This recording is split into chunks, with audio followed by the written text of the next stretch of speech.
예, 안녕하십니까. 이번 주 강의를 시작하도록 하겠습니다.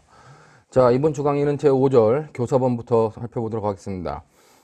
강의교원 225페이지에 이제 교사본에 대한 설명이 나오는데, 교사본은 우리 형법 31조 1항에 규정되어 있죠. 그 교사본의 의의부심 나오듯이 타인을 교사하여 죄를 범하게 한 자는 죄를 실행한 자와 동일한 형으로 처벌한다. 그래가지고 이것이 31조 1항에 나와 있는 교사본의 기본적인 의의다. 그렇게 여러분들이 보시면 될 것 같아요. 물론 2항 3항 그래가지고 교사를 받은 자가 범죄 실행을 승낙하고 실행의 착수에 이르지 아니한 때는 교사자와 피교사자를 모두 예비음모로 처벌한다.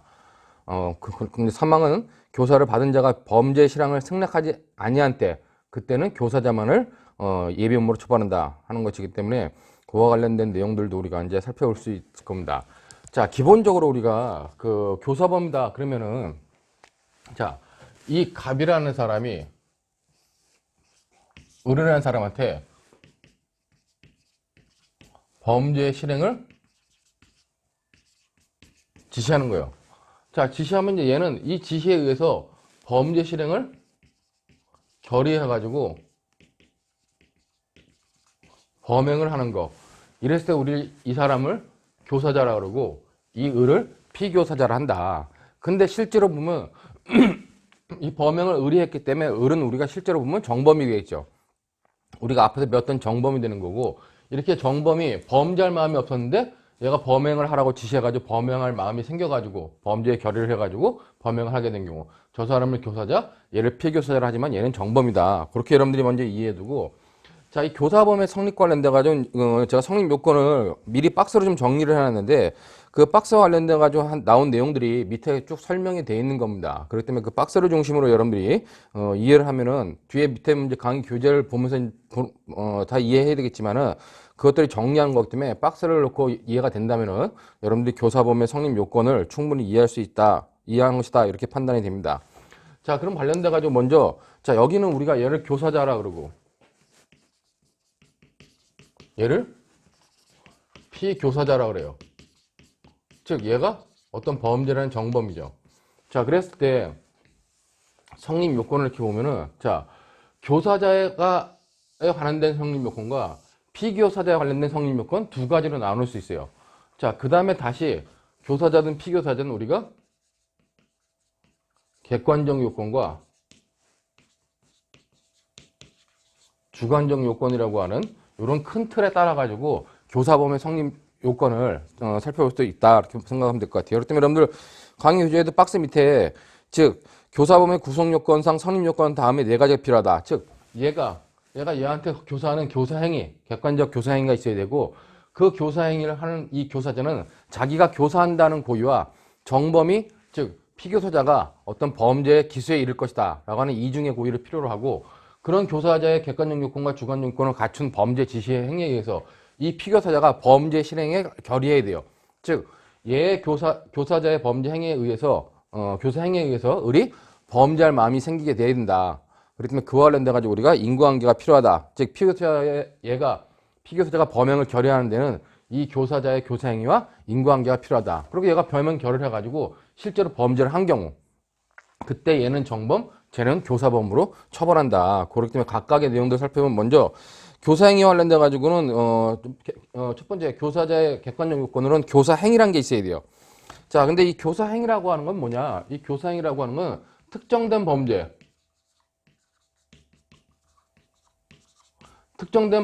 대한 교사행위가 있어야 된다는 겁니다. 그렇기 때문에 여러분들 보면은 교사행위와 관련돼 가지고 특정된 범죄에 대한 범죄 실행의 결의를 생기게 하는 일체 행위를 말한다 그랬어요. 자, 그렇기 때문에 일체 행위를 말하기 때문에 이와 관련돼 가지고 수단과 방법에 제한이 없다는 겁니다. 근데 이제 여러분들 그 강의규환 226페이지 보면 표준 판례도 하나 나와 있는데, 그럼 특정한 범죄를 교사해야 되는데 막연히 갑이 그한테, 야, 너 범죄해라, 야, 너 절도해라, 막연히 무슨 범죄해라, 뭐 절도해라 관련돼 가지고 그렇게 막연히 얘기하는 것만 가지고는 우리가 범죄 실행의 어떤 교사다라고 말할 수 없다는 거예요. 그렇기 때문에 여기 표준 판례도 보면 여러분 거기 나와 있듯이 그 막연히 범죄를 하라거나 절도를 하라고 하는 등의 행위만으로는 교사 행위가 되기에는 부족하다. 그렇기 때문에 구체적 범죄 행위예요. 어떤 구체적 범죄 행위를 지시해야지만 우리가 그것이 교사 행위로서 인정될 수 있다. 하지만 구체적 행위를 지시할 때 그 교사의 방법과 수단에는 제한이 없다는 것이요. 그렇기 때문에 뭐 정범으로 하여금 1년에 일정한 범죄 실행을 결의하게 할 정도의 교사 보면 된다. 그래가지고 그 표준 판례는 가불병이 평상시에 절도를 하고 먹고 살았어요. 근데 이제 그 가불병이 절도를 해오면은 뭐 A라는 사람이 그 절도한 작물을 사주고 있었습니다. 근데 갑자기 그와 관련돼 가지고 그 가불병 중에서 그 한 병이 이제 뭐 체포돼 가지고 절도를 하게 못 생활에 공공함이 나오니까 그 A라는 사람이 이제 갑과 을에게 일제 드라이버 한 개를 사주면서 병이 구속되어 도망 다니려면 돈도 필요할 텐데 열심히 일을 해라라고 말을 했다는 겁니다. 자, 드라이버 하나 타주고 열심히 일해라. 근데 그것이 절도냐, 절도의 교사냐라고 봤을 때 이제 그 일제 드라이버 같은 경우는 과거에 굉장히 품질이 좋았고 국내 드라이버 같은 경우는 품질이 안 좋았어요. 그러니까 절도범들이 이렇게 문을 딸 때 남은 문을 딸 때 일제 드라이버를 넣어가지고 이렇게 꺾으면은 문이 열린다고 합니다. 근데 이제 우리나라 드라이버 같은 경우는 문틈에 넣고 꺾으면 우리나라는 드라이버가 꺾이는 거였는데 일제 드라이버는 그런 의미에서 절도를 하던 사람들한테 일제 드라이버를 주면서 열심히 먹고 살아라 하는 것은 바로 절도를 특정된 범죄, 절도라고 하는 특정된 범죄를 구체적으로 교사한 거다라고 판단해가지고 판례가 교사가 있었다라고 본 거기 때문에 그런 표준 판례의 내용을 보시면서 그 밑에 나와 있는 교사를 인정한 뭐 판례들, 뭐 부정한 판례들은 여러분들이 한 번씩 읽어봐 주시기 바라겠습니다. 자, 그렇게 이렇게 관련돼 가지고 특정한 범죄 해결하는데 예와 관련돼 가지고는 수단과 이 교사 행위에는 수단과 방법에 제한이 없다는 거예요. 자, 수단과 방법에 제한이 없기 때문에 명시적 방법에 의하든 직접적 방법에 의하든 아니면 간접적 교사에 의한 경우 다 가능하다는 겁니다. 여기서 이제 우리가 교환해 보면은 간접적 교사라고 나오는데 이 명시적, 묵시적 가능하고 간접적도 가능하다 할 때 간접적이라고 하는 건 뭐냐? 나중에 보면 되겠지만 간접적 뭐,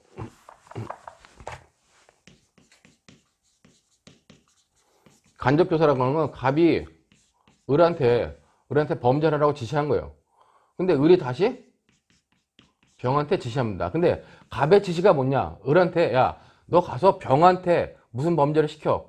가지고 실제로 갑이 병한테 직접 할 수도 있었는데 이렇게 을을 통해 가지고 병한테 범죄를 하도록 지시하는 거. 이때 이런 것들을 간접 교사를 한다.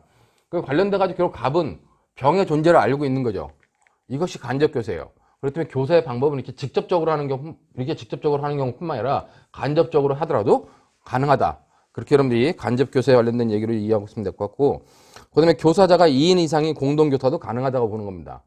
자, 그렇기 때문에 뭐 갑이 을한테 했지만 갑 A, B가 같이 을한테 교사를 해도 가능하다. 그런 의미로 여러분들이 이해해두면 될 것 같아요. 자, 중요한 건 이제 이 교사와 관련돼 가지고 수단과 방법에 제한이 없다 할지라도 그럼 부작위에 의한 교사도 가능하냐?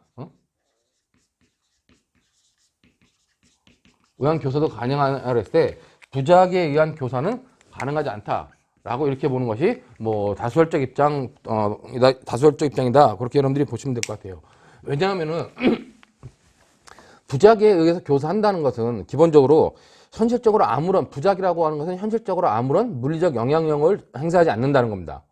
가만히 있었기 때문에 그 부작위에서는 어떤 물리적 영향력을 행사할 수 없고, 그다음에 가만히 있는 것만 가지고는 심리적 작용을 할 수도 없다는 겁니다. 그렇기 때문에 이런 현실적인 그 물리적 영향을 주지도 못할 뿐만 아니라 심리적 작용도 할 수 없으므로, 그러므로 결국 피교사자한테 어떤 범죄 실행의 결의를 일으킬 수가 없다. 그렇기 때문에 부작위에 의한 교사는 우리가 일반적으로 인정되지 않는다. 그렇게 여러분들이 이해하고 있으면 될 것 같아요. 물론 부작위에 의한 교사가 인정되지 않는다는 것이지, 그러니까 부작이라고 하는 방법으로, 수단과 방법으로 교사가 인정되지 않는다는 것이지 부작위 범에 대한 교사는 인정이 돼요. 즉 부작위 범에 대한 교사는 뭐냐? 갑이 을한테 뭐뭘 하라라고 교사하는 거예요. 근데 갑이 뭐뭘 하지 마라 하는 건데, 그건 뭐냐면 이 을이 어떤 사람을 구해야 돼.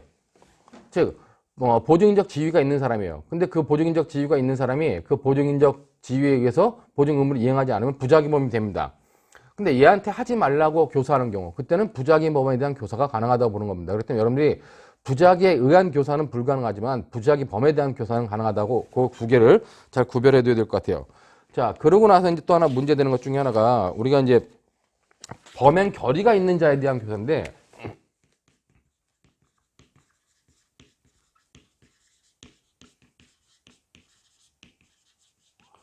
자, 이미 범행을 결의하고 있는 사람이에요. 근데 교사범의 개념은 기본적으로 범죄할 마음이 없는 사람에 대해서 범죄할 마음을 일으키게 해가지고 범죄로 나가는 걸 우리가 교사범을 처벌하는 겁니다. 근데 이미 상대방이 범죄할 마음을 먹고 있다. 그러면 뭐 방조범 아니야? 왜 문제가 될 거야? 그런데 잘 보시면 밑에 보면 어떤 경우가 문제되냐면 절도할 마음을 가지고 있는 사람한테 야 강도해 그래가지고 강도를 결해시킨 경우 그때 우리가 강도죄의 교사범이 되느냐 아니면 이미 절도죄를 마음 먹고 있었기 때문에 절도에 추가되어 있는 폭행이나 협박에 대한 폭행이나 폭행죄 정도의 교사범이 될 것이냐 하는 논란이 있다는 겁니다.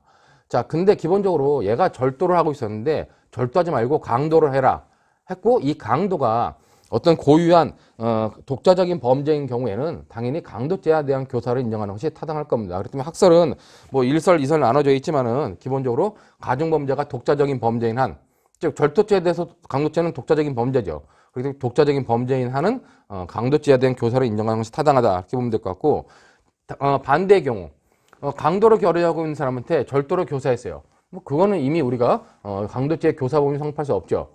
그렇기 때문에 그런 경우에는 우리가 강도죄의 방조범 정도만 교사범 성립하지 못하고 방조범 정도만 성립할 수 있다라는 의미로 여러분들이 봐두시면 될 것 같습니다. 자, 그렇기 때문에 이렇게 교사 행위, 교사자는 객관적으로 교사 행위를 해야 돼요. 첫 번째 칸이 교사 행위와 관련된 거고, 자, 두 번째는 이제 주관적 요건으로 교사자는 이런 교사 행위 이외에 교사자의 고의라고 하는 것이 필요합니다. 근데 얘는 이 갑이라고 하는 교사자는 주관적 요건으로 고의가 필요한데 이 고의는 이중의 고의죠. 즉 자기가 교사한다는 교사의 고의, 을한테 범죄시킨다는 교사의 고의가 필요하고 그 다음에 을이 정범으로서 기수에 이른다고 하는 정범의 고의가 필요하다는 겁니다. 그렇기 때문에 우리가 이걸 갖다 볼 때 여기 관련돼 가지고 이 고의는 이중의 고의다. 즉 교사의 고의, 이 교사의 고의는 갑이 자기가 교사한다는 거고 정범이 기수에 이른다고 하는 두 개의 고의가 필요하다고 하는 것이 우리가 기본적으로 교사자가 갖는 주관적 요건이다. 그렇기 때문에 거기 보면 교사범의 고의도 이제 이중의 고의가 필요하다라고 하는 의미로 여러분들이 보시면 될 것 같고, 자, 그와 관련돼가지고 과실에 의한 교사가 가능하냐? 기본적으로 이 과실에 의한 교사라든가 과실에 의한 방조는 불가능하다고 보는 것이 타당해요. 왜냐하면 우리가 기본적으로 이거는 지금 고의범에 대해서 수정된 형태로 하는 거기 때문에 과실에 의한 교사, 과실에 의한 방조는 불가능하다. 그렇게 여러분들이 이해하시면 될 것 같고, 자, 밑에 나오는 것이 이제 이와 관련돼 가지고 그럼 여기와 관련된 문제되는 것 중에 또 하나가 연쇄 교사가 가능하냐? 자, 여기서 이제 연쇄 교사라고 하는 건 여기다 비교해 보면 간접 교사와 비교할 수 있는데, 자, 갑이 을한테 야, 강도를 해라 시켰어요. 근데 을은 다시 병한테 교사하라고 시킨 거예요. 교사를 시킨 게 아니라 범죄를 시킨 겁니다. 그래서 병이 범죄를 한 겁니다. 자, 이 위에 간접 교사는 갑이 병의 존재를 알고 있어요. 직접 하도 되고 간접적으로 된다는 겁니다. 근데 이와 관련된 갑이, 자, 이런 갑이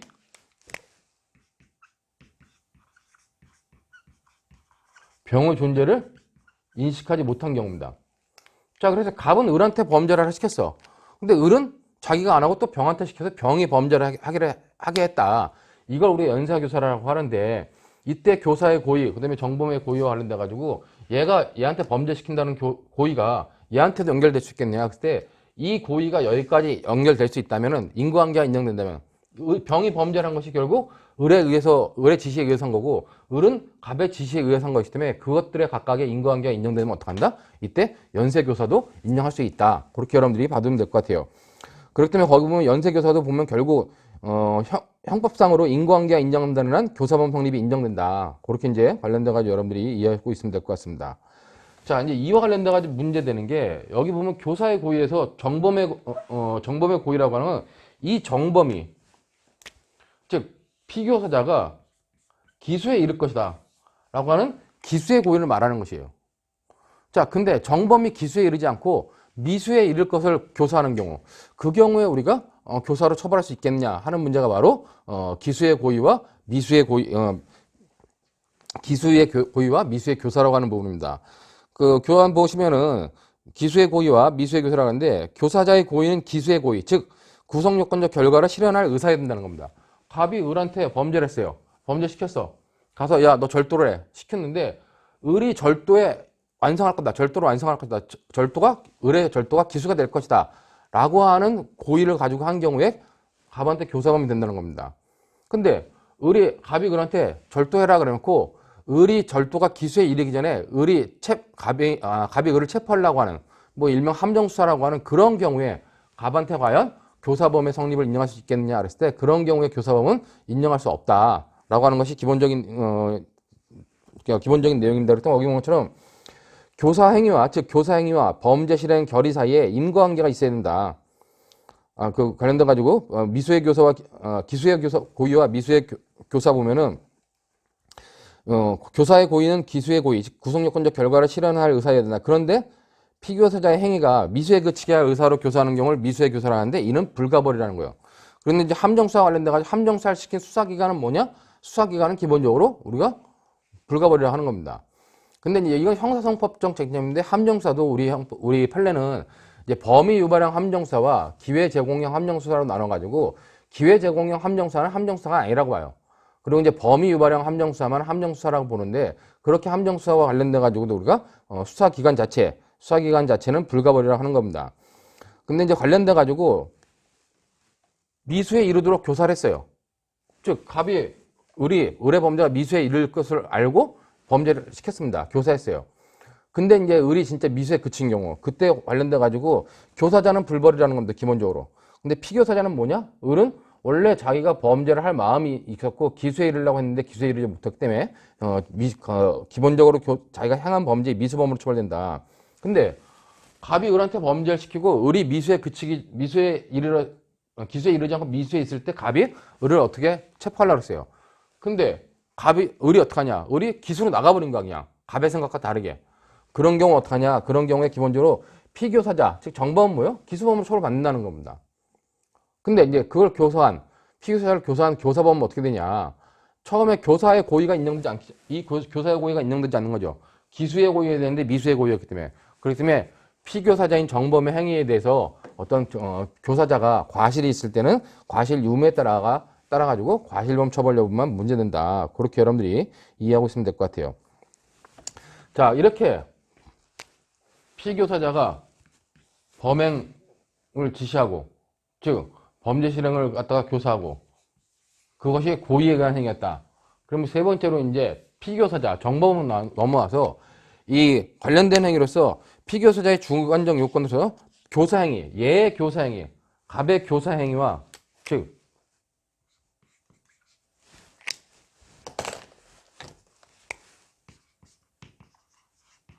갑의 교사행위와 이 을이 범행을 결의하는 범행 결의 사이에는 뭐가 있어야 된다?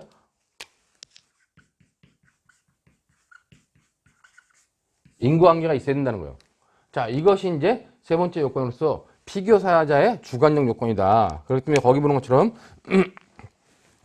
피교사자는 교사자의 교사행위에 의하여 범죄 실행의 결의가 생겨야 된다. 즉 인과관계가 있어야 된다는 겁니다. 그렇기 때문에 이 갑의 교사 행위에 의해서 을의 범행 결의가 생겨야 되는데 두 개는 인과관계가 있어야 돼요. 그러므로 을이 갑의 존재를 모르는, 즉 갑이 혼자 범행을 교사하는 편면적 교사 같은 경우는 인정할 수 없다는 거죠. 그렇기 때문에 편면적 교사 같은 경우 아무리 갑이 범행을 교사했어도 을이 그것에 의해서 그것을 알지 못하는 경우는 뭐다? 우리가 그건 교사범이 아니다. 일명 편면적 교사라고 하는데 그런 경우는 당연히 편면적 교사는 당연히 교사범이 아니다. 그렇게 여러분들이 보시면 될 것 같아요. 자, 이제 중요한 밑에 보면 또 하지만 피교사자가 교사행위 당시에는 범행을 승낙하지 아니한 것으로 보여도 그 교사행위에 의하여 범행을 결의한 것으로 인정되는 한 교사범이 성립할 수 있다라는 표준 판례가 있는데 이건 뭐냐면 자, 갑이 어떤 교사행위를 했어요. 근데 얘가 범행 결의를 실제 안 했어. 교사행위를 할 당시에는 범행 결의를 안 했습니다. 근데 나중에 결국 범행 결의를 해가지고 범행을 실행을 해.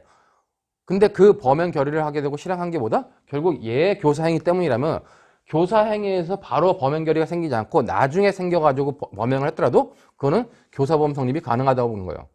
그 밑에 표준 판례는 뭐냐면 이 갑이라고 하는 애가 의사였고 뭐 을이라는 애는 이제 뭐 여자친구였어요.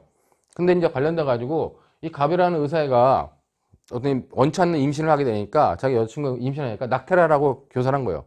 낙태라라고 계속 교사행위를 했는데, 낙태 교사를 했는데 얘가 낙태는 안 한다. 계속 거부하고 있어요.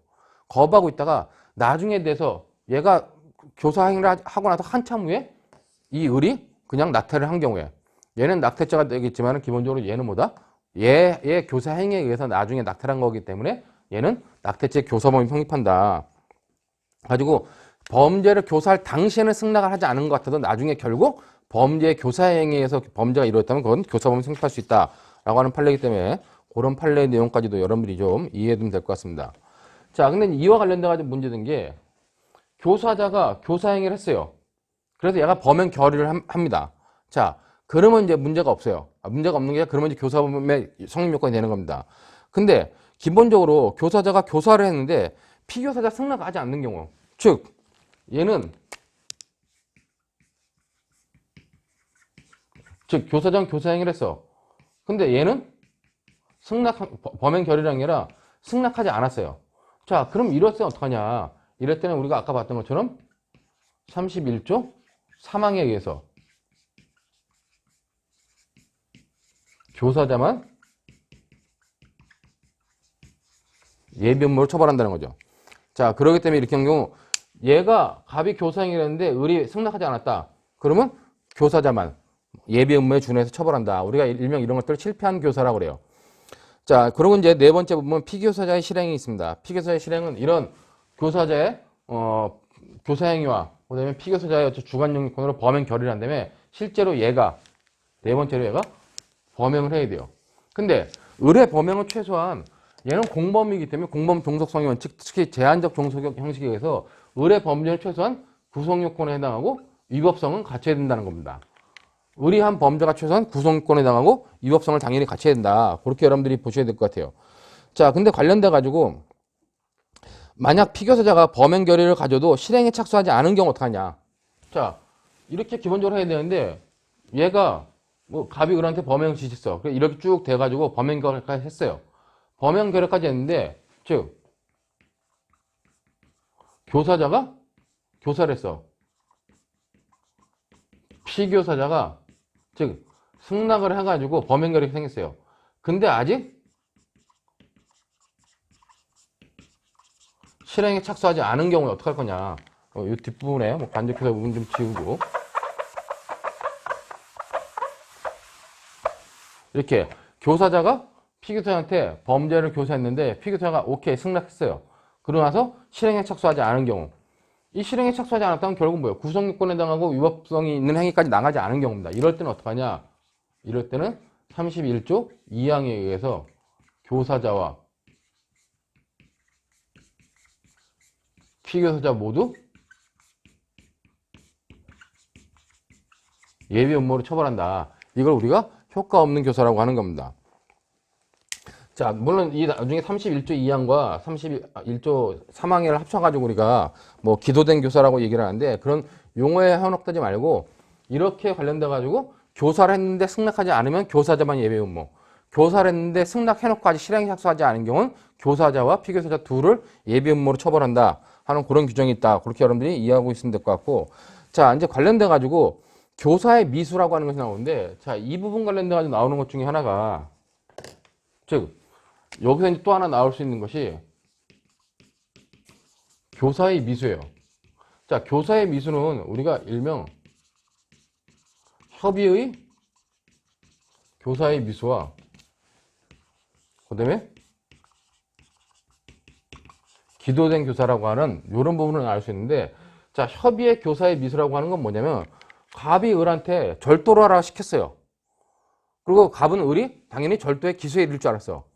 근데 절도를 하다가 을이 어떤 외부적 요인에 의해서 절도 행위를 미수에 그쳤습니다. 그럼 을은 무슨 죄가 돼요? 을은 절도 미수가 되는 거예요. 자, 관련돼 가지고 근데 갑은 무슨 문제가 되냐?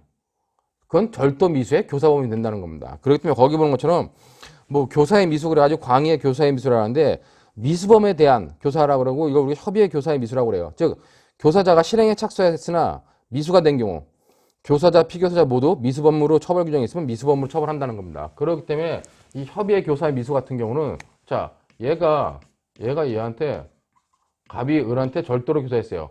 근데 얘가 갔다가 절도로 갔다가 미수에 그친 경우. 이랬을 때 얘는 뭐다? 을은 절도 미수죄. 갑은 뭐예요? 절도 미수의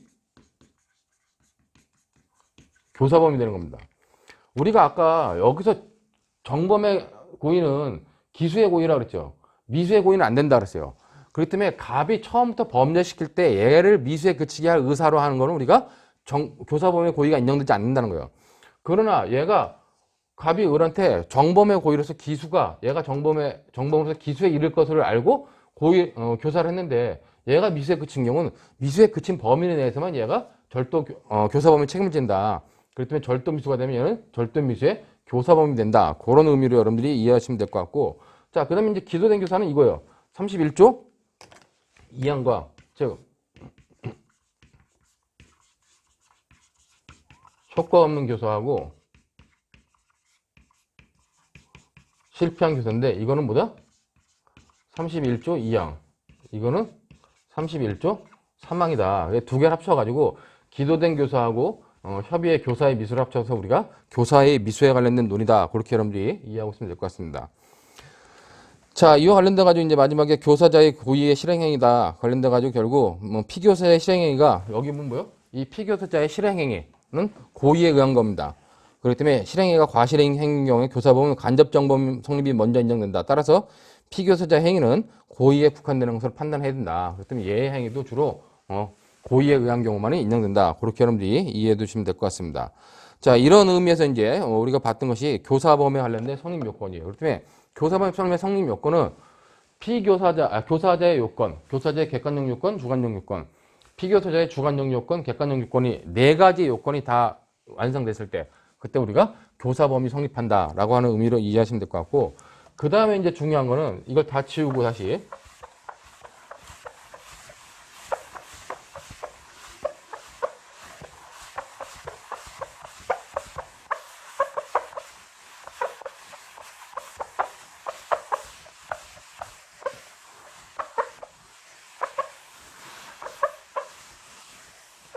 자, 이제 여기서 이제 교사범에서 가장 중요한 논의는 교사의 착오와 불일치라고 하는 부분입니다. 즉, 갑이 을한테 범죄를 시켰어요. 근데 을이 가서 범죄를 하면서 방법의 착오를 일으키거나 객체의 착오를 일으킨 경우, 아니면 갑이 을한테 범죄를 하라고 시켰는데 갑은 을이 책임 능력자인 줄 알았어요. 근데 알고 보니까 책임 무능력자야. 아니면 갑이 을한테 범죄시키면서 을이 책임 무능력자인 줄 알았는데 알고 보니까 책임 능력자였다.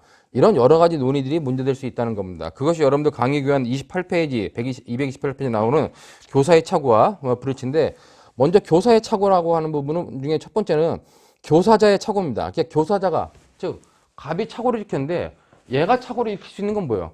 얘가 착오를 일으킬 수 있는 건 얘의 성질에 대해서, 즉 피교사자의 성질에 대해서 착오를 일으킬 수 있다는 겁니다. 그렇다면 여기 보면 피교사자에 대한 착오로서 갑은 을이 범죄를 할 수 있는 책임 능력자인 줄 알았어요. 그렇다면 이제 교사자가 인식한 건 책임 능력자로 인식하고 갑이 을한테 야 절도로 해라 이렇게 이제 교사를 한 겁니다. 근데 알고 보니까 을은 책임 무능력자였다. 즉 형사책임 미성년자였어요. 그러면 을은 처벌받아요, 안 받아요? 처벌받지 않죠. 자, 그러면 결국 뭐가 남느냐? 여기 보는 것처럼 교사범 성립하냐 관련돼 가지고 교사자의 고의가 그대로 인정된다는 겁니다. 왜냐하면은 자, 갑이 을을 책임 능력자로 인식하고 범죄행위를 교사한 거예요. 그리고 을은 범죄행위를 했어. 근데 을이 책임 무능력자라는 건 뭡니까? 을이 책임 무능력자라는 건 을은 절도죄 구성권에 해당하고 위법성을 갖춘 거예요. 하지만 책임만 못 갖춰서 범죄 성립 안 하는 거죠. 그럼 정범의 요건을 갖췄고 쟤는 뭐다? 종속해서 얘 행위에 제한 종속 형식의 종속해서 성립하기 때문에 제와 관련돼가지고 갑에 대해서는 뭐다? 갑에 대해서는 그냥 자기가 처음에 가졌던 고의, 즉 교사범의 고의가 그대로 적용된다는 겁니다. 그렇기 때문에 그런 경우에는 그냥 교사범 성립한다. 왜냐면 교사자, 즉 갑의 절도범행에 대한 고의가 그대로 인정된다는 겁니다. 자, 근데 그 반대의 경우 피교사자를 책임 무능력자로 생각했습니다. 즉 갑이 을을 책임 무능력자로 생각하고 절도를 하라 시켰어요. 절도를 하라 시켜가지고 그 절도한 물건을 자기가 가질라 했습니다. 이거는 뭐예요? 이건 기본적으로 간접정범의 형태죠. 우리가 앞에 봤던 간접정범은 어느 행위로 인해서 처벌되지 않거나 과실범으로 처벌되는 자를 교사 방조하여 범죄를 한 경우 우리가 교사 방조에 의해 처벌한다 그랬는데, 결국 피교사자가 얘가 책임 무능력자인 줄 알았는데, 그 책임 무능력자인 줄 알았는데 알고 보니까 책임 능력자라는 겁니다. 자, 기본적으로 얘는 간접정범의 어떤 고의를 가지고 있지만 실질적으로 뭐다? 우월적 의사지배를 할 수가 없는 거죠. 그렇기 때문에 그 경우에도 그냥 우리가 교사범위 성립한다. 그렇게 여러분들이 이해하면 될 것 같습니다. 자, 그렇기 때문에 그 부분은 뭐 크게 이 의뢰 성질에 대해서는, 의뢰 성질에 대한 착오가 있을 때는 무조건 다 교사범위 성립한다. 라는 쪽으로 여러분들이 정리하면 될 것 같아요. 그 다음에 이제 진짜 중요한 거는 얘가 피교사자가 교사자가 피교사자의 성질에 대한 착오를 한 것이 아니라 이 피교사자가 착오를 한 경우, 이 피교사자가 범죄행위를 했는데 얘가 어떤 범죄행위를 했어요. 즉 범행을 지시했습니다. 갑이 을한테 범죄를 해라. 가서 갑이 을한테 야, 너 A를 죽여라 했는데 이게 빗나가서 얘가 B를 죽인 경우, A를 죽이라 했는데 을이 총을 쐈는데 A한테 맞지 않고 빗나가서 B가 맞은 경우, 이건 뭐예요? 방법의 착오죠. 자, 얘 방법의 착오는 얘한테도 방법의 착오예요. 그렇기 때문에 그와 관련돼 가지고 그게 문제될 게 없다는 겁니다. 그대로 이제 적용하면 돼요. 자, 문제는 이제 가장 문제되는 게 갑이 을한테 A를 죽여라, 살해해라 가지고 을이 가서 A를 죽였어요. A를 죽였는데 나중에 와서 알고 보니까 얘가 B였다는 겁니다. 즉 을은 뭘 일으킨 거예요? 을은 객체의 착오를 일으킨 겁니다. 이랬을 때 을이 객체의 착오를 일으켰을 때 갑한테는 어떤 법적 효과가 발생할 수 있겠느냐 하는 것이 바로 피교사자의 실행행위에 대한 착오, 피교사의 객체의 착오 문제라는 겁니다. 그 박스에 미리 예를 들었는데 갑이 을에게 A를 살해 교사했는데 갑이 을에게 A 살해를 교사했는데 을이 B를 A로 오인하고 살해한 경우, A인 줄 알고 죽였는데 B였다. 자, 기본적으로 보면은 이 갑의 죄책, 을의 죄책, 정범인 을은 객체의 착오를 일으켰어요. 그렇기 때문에 이와 관련돼 가지고 객체의 착오를 일으켰을 때 법정적 부합설이든 구체적 부합설이든 다 뭐요? 기본적으로 발생한 사실에 대한 고의 기술을 인정하죠. 그렇기 때문에 얘의 죄책은 뭐다? 을의 죄책은 그냥 B에 대한 살인 기수가 된다는 겁니다. 즉 객체의 착오를 일으켰기 때문에 을의 죄책은 B에 대한 살인 기수가 된다는 거예요. 자, 문제는 얘가 객체의 착오를 일으켰을 때 쟤한테는 어떤 착오가 되냐는 겁니다. 갑한테는. 자, 얘의 객체의 착오가 얘한테, 갑한테도 그냥 객체의 착오다 라고 보는 견해가 있어요. 자, 근데 얘의 객체의 착오, 이 을이 일으킨 객체의 착오는 얘한테는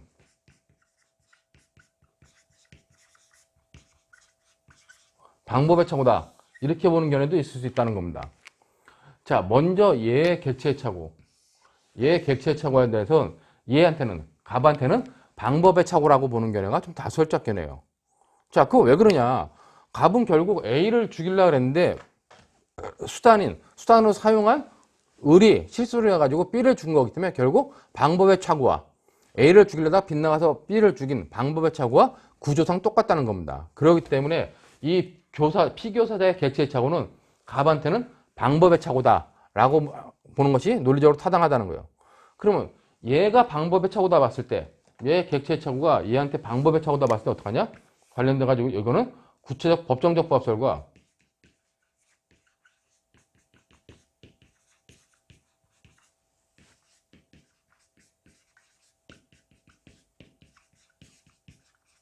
구체적 부합설에 따라 가지고 결론이 달라진다는 거죠.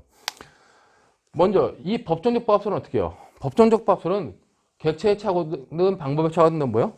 발생 사실에 대한 기술을 인정합니다. 자, 그렇기 때문에 얘한테는 뭐요? 얘한테는 B에 대한 살인 기수. 그럼 갑은 뭐요? B에 대한 살인 기수의 교사범위 된다는 거예요. 여긴 그냥 B에 대한, 이거는 이제 갑의 죄책인데 갑의 죄책을 빨간 것으로 써볼까요? 그러면 여기까지 이제 을의 죄책이고 이제 갑의 죄책인데, 갑의 죄책 관련돼 가지고는 법정적 부합설에는 갑은 뭐다? B에 대한 살인 기수의 교사범위 된다는 겁니다. 법정적 부합설에 의한 명쾌해요. 그렇기 때문에 살인죄의 교사범이 돼요. 자, 근데 구체적 부합살인은 어떻게 돼요? 구체적 부합살인은 결국 구체적 부합살은 인식 사실에 대한 미수, 그다음에 관련돼 가지고 그 발생 사실에 대한 과실을 인정하죠. 자, 그렇기 때문에 기본적으로 이 구체적 부합살에 의하면 자, 갑이 원래 누굴 죽이려 했냐? A를 죽이려 했잖아요. 그 때문에 갑은 A에 대한 살인 미수의 교사범이 된다는 겁니다. 자, 근데 그 다음에 B에 대해서는 살인의 의사가 없었기 때문에 과실치사의 교사범이 된다. 이렇게 정리를 해야 돼요. 또 일부 견해는 구체적 부합살 중에 일부 견해는 밑에 보는 것처럼 아예 갑이 을한테 A를 죽이라 그랬는데 A에 가서 B를 죽인 거기 때문에 A에 대한 실행의 착수가 없지 않냐. 만약에 을이 이제 B를 죽인 행위를 A에 대한 실행의 착수를 인정하지 않는다면 어떡하냐. 그때 결국 갑과 을은 A를 죽이려고 하는 살인에 대한 예비 음모로만 처벌받는다. 그렇기 때문에 기본적으로 A에 대한 살인의 예비 음모로 처벌받고 B에 대해서는 그냥 우리가 똑같이 과실치사의 교사범으로 봐야 된다. 이렇게 보는 견해도 있는데 아주 극소설입니다. 근데 중요한 건 이렇게 학생들이 질문하는 것 중에서 아까 미수의 교사범은 안 된다지 않았습니까? 근데 이건 협의의 미수의 교사범, 협의의 교사의 미수예요. 그렇기 때문에 아까 교사범에서 교사범의 고의가 이중의 고의가 필요하고 정범의 기수의 고의가 있는데 그때 기수의 고의고 미수의 고의면 안 된다는데 그 미수의 고의가 아니라 이때 살인죄의 미수의 교사범은 뭐냐? 원래 살인의 기수에 이를 줄 알았는데 미수에 이르렀기 때문에 그 미수에 대한 책임에 대한 교사범만 인정한다는 겁니다. 그렇기 때문에 살인죄 미수의 교사범이 성립한다는 거예요. 자, 근데 B에 대해서는 과실치사에 대한 교사범이 성립하냐? 관련돼 가지고 과실범에 대한 교사범이 성립하냐? 이건 논란의 여지가 있다는 겁니다. 그렇기 때문에 이 구체적 부합설에 의하면 제대로 해결하지 못한다는 거죠. 그러다 보니까 이 구체적 부합설을 주장하는 일부 견해 중에서는 자, 얘의 피교사자 을의 객체착오는 얘한테 방법의 착오가 아니다. 그냥 객체의 착오라고 보는 거예요. 얘의 방법의 착오는 얘 객체의 착오는 이렇게 가는 것이 아니라 그냥 이렇게 간다 라고 하는 견해도 있다는 겁니다. 그러면 이 교사의 착오, 피교사자의 객체의 착오로 방법의 착오로 보는 거는 논리구조상 방법의 착오랑 똑같다고 보는 건데 이 객체의 착오로 교사자한테도 객체의 착오로 보는 견해는 어떤 논거를 드느냐. 얘가 착오를 일으킨 거는 뭐예요? 얘가 일상적으로 이렇게 착오를 일으킨 거는 일상적으로 일으킨 착오이기 때문에 저 값도 충분히 예상할 수 있는 착오라는 겁니다. 그렇기 때문에 얘가 일상적으로 일으킨 그런 착오는 갑한테도 똑같이 일상적으로 일으키는 착오이기 때문에 얘의 객체 착오를 제 객차 착오로 같이 봐야 된다는 겁니다. 자, 그렇게 이제 객체 착오로 보면 뭐 어떻게 해요? 객체 착오로 보면 이거는 법정적 부합설이든 구체적 부합설이든 발생 사실에 대한 기술을 인정하기 때문에 기본적으로 이와 관련돼 가지고는 기본적으로 B에 대한 살인 기수의 교사범위 성립한다는 거죠. 자, 이렇게 놓고 이제 마지막에 나오는 것이 인과과정의 착오라고 하는 것은 이건 이제 이런 객체의 착오, 특히 피교사자의 객체의 착오 문제는 법정적 부합설에 의할 때 가장 간략하게 명쾌하게 논리적으로 해결할 수 있어요. 그러나 이제 구체적 부합설에 의하면은 이렇게 좀 뭐 불합리하게 해결을 하거나 논리적으로 모순되게 해결하는 부분이 있기 때문에 이 구체적 부합설을 추천하는 사람들은 주로 이제 객체의 착오가 된다 이렇게 설명하기도 한다는 겁니다. 근데 이 피교사자의 객체의 착오는 독일에서 이제 로젤 사건이라고 하는 사건을 통해서 문제가 됐던 경우인데 독일 연방대법원은 이와 관련돼 가지고 인과과정의 착오다라고 하는 견해를 취하고 있습니다. 그 인과과정의 착오라고 하는 건 뭐냐면 기본적으로 갑이 기본적으로 B를 죽이려고 했다는 겁니다. B를 죽이려고 했는데 이와 관련돼 가지고 방법이 틀렸을 뿐이다.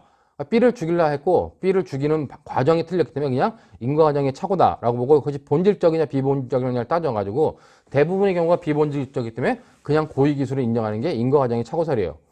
그러니까 인과과정의 착오설은 아마 독일 연방대법원이 아마 구체적 부합설을 취할 겁니다. 근데 우리나라는 법정적 부합설을 취하죠. 그러니까 구체적 부합설을 취하는 독일 연방대법원 입장에서는 이 부분을 명쾌하게 해결하지 못하니까 그냥 이거는 인과과정의 착오, 인과관계의 착오를 해결하려고 하는 그런 해결 방법을 시도하고 있다는 겁니다. 그렇기 때문에 밑에 인과과정의 착오라고 하는 견해는 우리나라에서는 뭐 한 분이 이걸 소개하고 이걸 주장하고 계시는데 우리나라에서 크게 효용성이 있는 학설은 아니다. 그렇지만 우리나라는 기본적으로 이런 케이스에 관련돼 가지고 학설 대립을 여러분들이 좀 살펴보면 될 것 같아요. 자, 다음으로 이제 이렇게 교사자, 교사의 착오 문제가 되는데, 근데 실질적으로 또 다른 문제가 되는 거는 갑이 을한테 절도로 교사했는데 을이 가서 강도를 한 경우.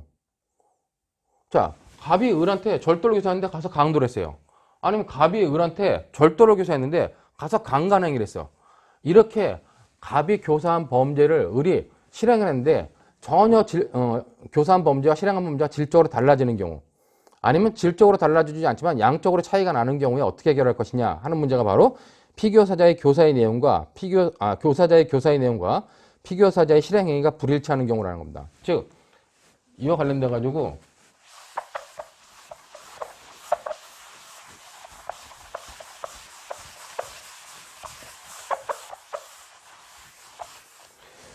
얘가 교사한 범죄는 절도를 교사했는데 얘가 가서 강간을 한 경우, 얘가 가서 절도를 교사했는데 얘가 가서 강도를 한 경우, 얘가 강도를 교사했는데 가서 절도를 한 경우, 아니면 그냥 강도를 교사했는데 얘가 가서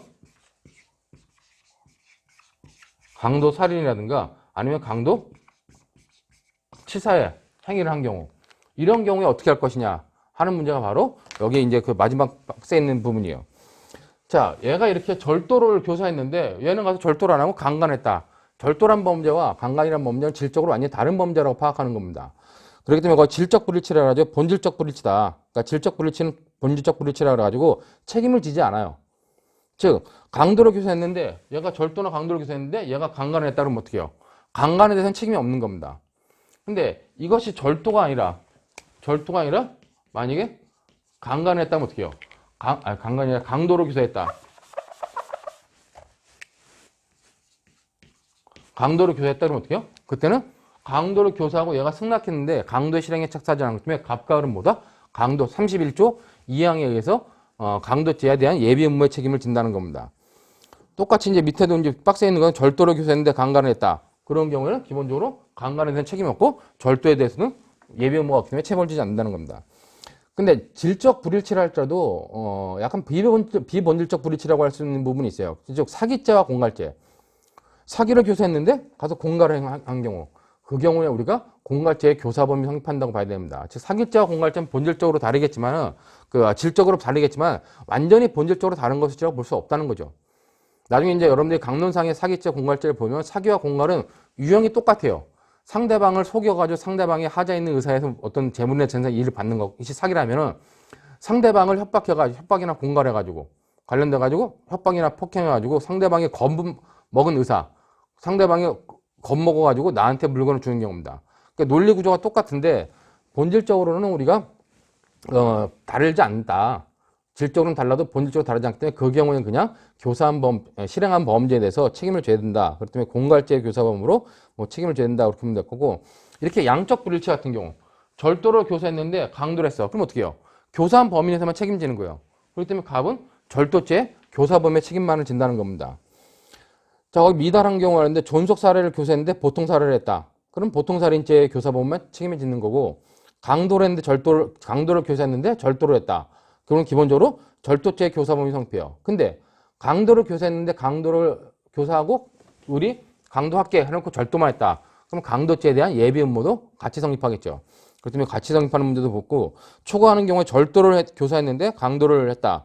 그러면 교사한 범죄인 절도죄에 대해서만 책임지는 거다. 마지막에 결과적 가중범처럼 이렇게 강도를 교사했는데 강도 살인이라든가 아니면 강도 치사의 어떤 행위를 했다. 자, 이와 관련돼 가지고 저 갑한테 강도치사에 대한 책임이 있겠느냐 관련돼가지고 우리 판례는 이 경우에 예견 가능성이 인정된다면 강도치사죄 교사범위 성립한다라고 보는 것이 우리 판례고, 그 표준 판례로 정리했기 때문에 그 정도까지 여러분들이 받으시면 될 것 같습니다. 자, 다음으로 이제 우리가 교사범위 처벌 문제는 기본적으로 정범과 동일한 형으로 처벌한다. 다만 이제 자기의 지휘 감독을 받는 자를 교사한테는 형법 34조 2항에 의해서 형의 2분의 1까지 가중한다 하는 정도로 여러분들이 받으시면 될 것 같습니다. 자, 요 정도로 해가지고 이제 교사범위에 있어서의 어떤 성립 요건과 특히 교사범위에 있어서는 착오 문제, 특히나 피교사자의 객체 착오가 교사자한테는 어떤 착오로 다가올 것이냐는 문제가 굉장히 중요한 문제니까 그런 문제까지 여러분들이 잘 다시 한번 살펴보길 바라겠습니다. 자, 이 정도로 해가지고 교사범위에 대한 설명 마치고 잠시 쉬었다가 다음 부분 또 진도나가도록 하겠습니다.